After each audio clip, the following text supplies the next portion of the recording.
This presentation will analyse the factors which make Abu Dhabi considered by some to be the most sustainable eco-city in the world. I will specifically be looking at the work of Mazda in creating the Mazda City development, one of the world's most pioneering eco-cities. I'll then identify the lessons which other cities can take from this approach to building an eco-city, most notably the challenges involved and how these can be overcome. Abu Dhabi is located in the Middle East and is one of the 7 emirates that make up the United Arab Emirates. It is also only a short hour-and-a-half drive along the coast from Dubai. During our visit to Abu Dhabi, we took in cultural spots such as the Grand Mosque, and we also visited the Yas Marina Formula One circuit, which in many ways portrays the hydrocarbon-centric outlook of the old Abu Dhabi. But most notably, we visited Mazda City, a tangible embodiment of what Abu Dhabi see as the greener future. Mazda, the creators of Mazda City, are backed by the state wealth fund Mubadala, and it is their mission to develop clean energy solutions to help Abu Dhabi tackle the challenges of environmental sustainability. A quick analysis of their aspiration statements suggests that from a strategic perspective, Mazda are ideally placed to help make Abu Dhabi the world's most sustainable eco-city. Mazda City embodies Mazda's vision and thus the vision of Abu Dhabi. They want Mazda City to become one of the most sustainable urban communities in the world. Essentially, it is a greenprint for the future, providing a space to experiment with innovations that will aid future sustainability. As such, it is a low-carbon city and indeed plans to cater for a significant amount of people. Key to Mazda City's vision is the need to be environmentally, commercially and socially sustainable.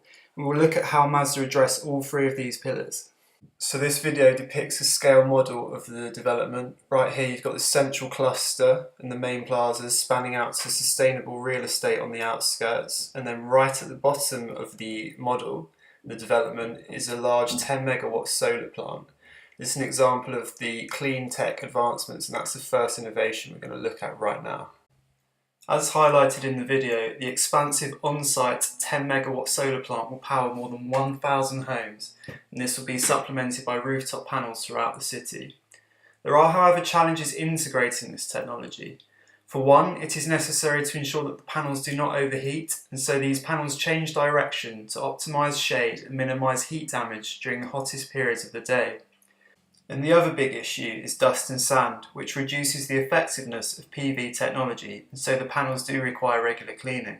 Despite these issues, however, the technology is still commercially viable. Innovations of this type are what make Mazda City environmentally sustainable and also helps Abu Dhabi meet its targets for producing renewable energy. The second innovation is the central wind tower, which is positioned right in the middle of the central cluster of the city and is 45 metres high. This takes inspiration from a traditional Emirati villa where cooling towers were used prior to air conditioning. It produces a cooling effect, directing hot air from the ground up and out, as well as bringing cooler air from above down to the surface, providing a cool breeze for when walking around the main plaza, and thus there is less need for energy-intensive air conditioning. As with the wind tower, the city's eco-villas also take their inspiration from traditional Emirati design. There have been 2 phases in design of these villas, with the first simply leveraging design techniques to optimise space and lighting, reducing the need for energy consumption. However, the latest innovation takes this further, incorporating solar power technology to generate more energy than is typically required, resulting in net zero energy as per the graphic. The final innovation to look at is the personal rapid transport network, as shown here in the video. Although Mazda City has been designed to be walkable and pedestrian friendly, this fleet of driverless pods offers another alternative. Powered by lithium phosphate batteries, a rechargeable battery in its infancy, and so further evidence of Mazda's willingness to experiment with new technologies, and there are plans to expand this network throughout the city. As referenced in the essay, a paper by Sam Nader suggests that the strength of Mazda City lies in the integration of technologies. For instance, here the optimization of solar power is what enables the PRT network to run.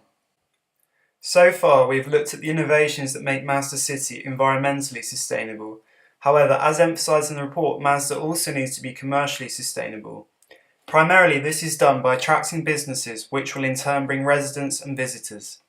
Key to this strategy is the formation of Mazda as a free zone, which means there is no Sharia law, there are business-friendly tax rates and regulations.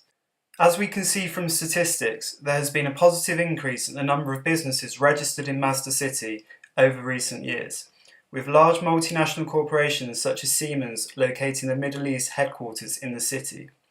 Importantly, more than 50% of registered businesses are from outside the Middle East, demonstrating the international acceptance of Mazda from a commercial standpoint.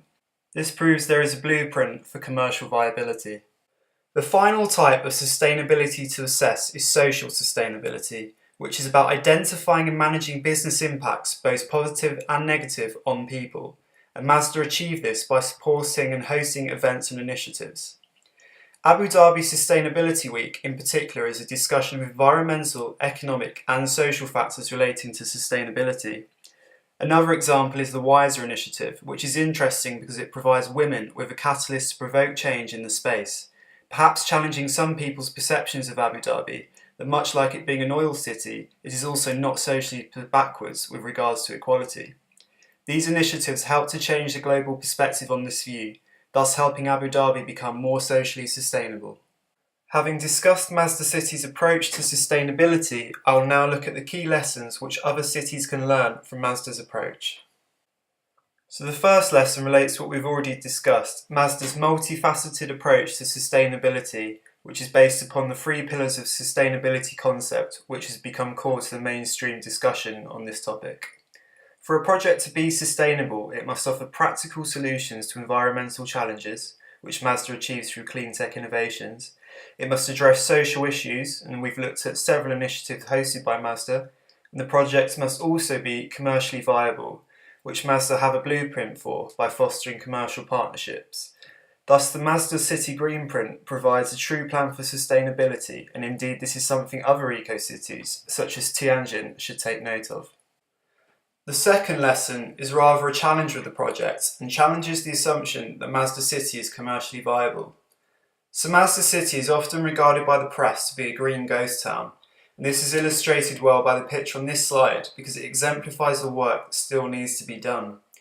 If we think back to the earlier video showing a scale model of Mazda City's vision, in reality only the very centre cluster currently exists, and so when you visit, much of what you see looks like this picture, a building site.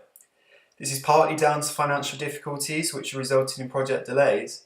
However, there are also currently very few residents living on site, and many of the tenant businesses underutilise their capacity, using the office space only for ad hoc hot desking.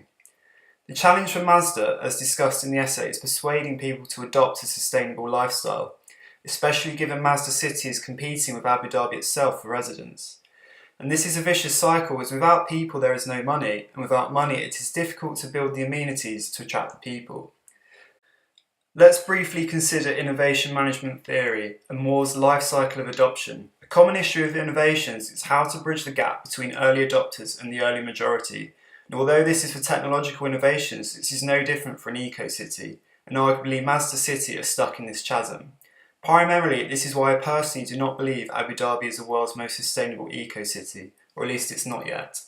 Finally, other cities must acknowledge that Mazda City is as much of an exhibition as it is a working city, and so other cities wishing to adopt this approach should take note that building an eco-city is a long-term pathway and not a short-term CSR project, and will involve multiple innovations and iterations in order to find the right balance. The wind tower is a great example of this. It is expected to take years and multiple iterations before it gains tangible results, if any at all. It is also worth noting that innovations that are a success at Mazda may not work in a different city due to differences in culture and climate. For instance, many of the innovations at Mazda City are a reimagination of traditional Emirati design, and so may not be a great example for another city with different climate and different challenges. So to summarise, we'll briefly recap the key takeaways. So Mazda City exemplifies Abu Dhabi's drive to be a sustainable eco-city and is a vital experiment for the future. Mazda aims to achieve sustainability across 3 pillars: environmental, commercial and social, which reflects both the strengths of the Mazda initiative and also its greatest challenges. Not all of the innovations will result in viable solutions, however, and as a result, Abu Dhabi, in my opinion at least, is not yet the world's most sustainable eco-city. However, it offers a vital blueprint and does have the potential to be one day. Thank you for listening.